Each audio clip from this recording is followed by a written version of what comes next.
नमस्कार। आज हम मिस्र के प्राचीन पिरामिडों की दुनिया में गहराई से उतर रहे हैं। हमारे पास एक स्रोत है, मिस्र के पिरामिड, प्राचीन काल के रहस्य। इसमें से कुछ दिलचस्प बातें हैं जो इन अजीब विशाल ढांचों पर रोशनी डालती हैं। कोशिश यही रहेगी कि इन स्रोतों से जो सबसे खास, सबसे चौंकाने वाली जानकारी है वो निकाली जाए।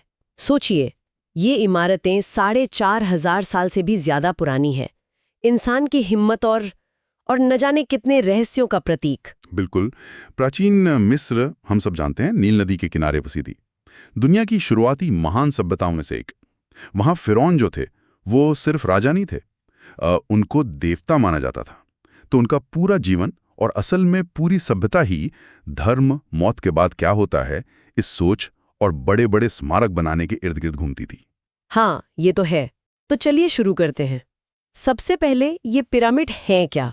मेरा मतलब, क्या ये सिर्फ कब्रें हैं? देखिए, मुख्य रूप से तो ये फिरौन और शाही लोगों के लिए बनाए गए मकबरे ही थे, बहुत भव्य। इनका जो त्रिकोणीय आकार है, माना जाता है कि वो शायद सूर्य देवता रा की किरणों जैसा है, जैसे स्वर्ग तक जाने का रास्ता दिखा रहा हो। मिस्र में अब तक आप देखिए 100 से ज्यादा पिरामिड मिल चुके हैं, छोटे बड़े, अलग अलग हालत में। 100 से ज्यादा। और इनमें सबसे मशहूर तो जाहिर है गीजा का महान पिरामिड है। हाँ बिल्कुल, गीजा का महान पिरामिड।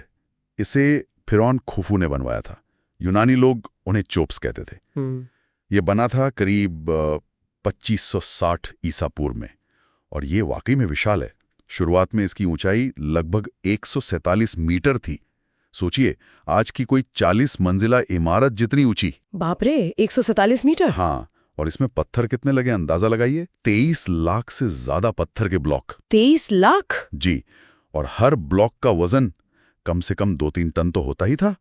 कुछ तो 30 टन के भी थे। और यही वो अजूबा है, प्राचीन दुनिया के 7 अजूबों में से, जो आज भी हमारे सामने खड़ा है। यही तो बात है जो दिमाग घुमा देती है। मतलब 23 लाख पत्थर इतने भारी, आज भी ये सवाल बना हुआ है कि बिना मॉडर्न मशीनरी के ये बना कैसे। ये रहस्य तो कायम है ना? बिल्कुल कायम है, और यही इसे इतना दिलचस्प बनाता है। स्रोत बताते हैं कि कई अलग अलग थ्योरीज हैं।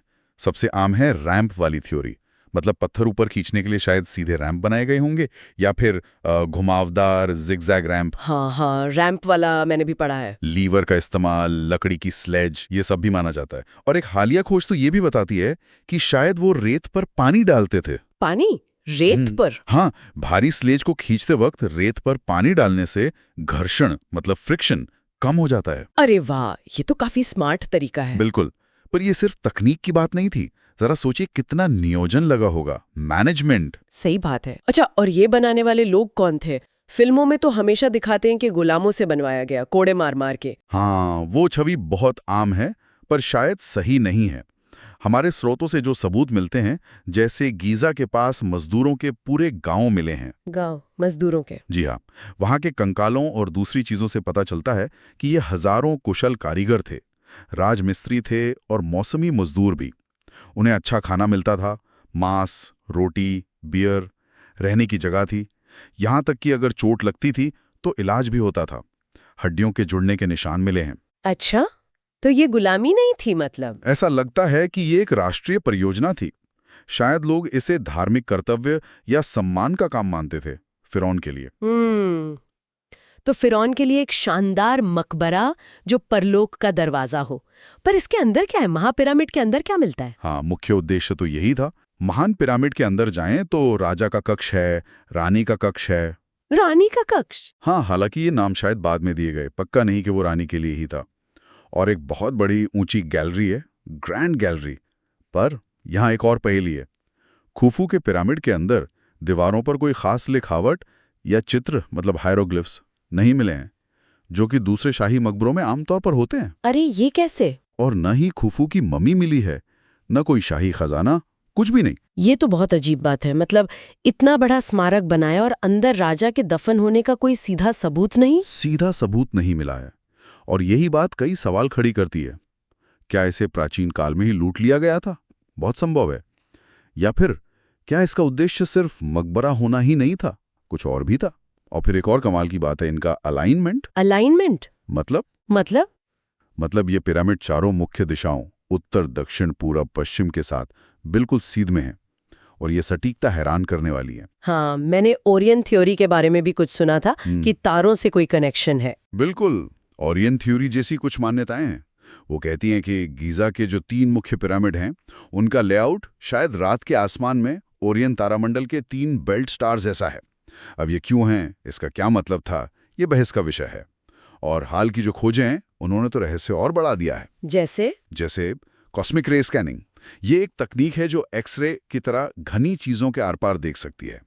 उससे खुफू के पिरामिड में ग्रैंड गैलरी के ठीक ऊपर एक बहुत बड़ी खाली जगह, एक वॉइड का पता चला है। खाली जगह कितनी बड़ी? काफी बड़ी। अब ये क्या है, कोई छिपा हुआ कमरा या बस निर्माण का कोई हिस्सा, कोई नहीं जानता। कमाल है।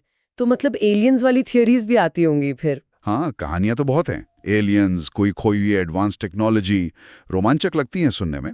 पर ज्यादातर इतिहासकार और विशेषज्ञ यही मानते हैं कि ये उस समय के इंसानों की ही अविश्वसनीय कारीगरी, उनके गणित के ज्ञान और जो साधन उनके पास थे, उनके बेहतरीन इस्तेमाल का नतीजा था। तो कुल मिलाकर देखें तो ये पिरामिड सिर्फ पत्थर के विशाल ढेर नहीं है, ये एक पूरी सभ्यता की कहानी है।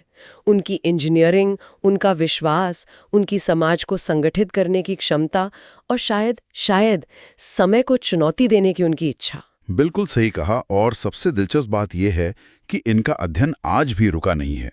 हर नई तकनीक, हर नई खोज हमें प्राचीन मिस्रवासियों की बुद्धि, उनके इरादों और शायद ब्रह्मांड से या दिव्य शक्ति से जुड़ने की उनकी कोशिशों के बारे में कुछ नया बताती है।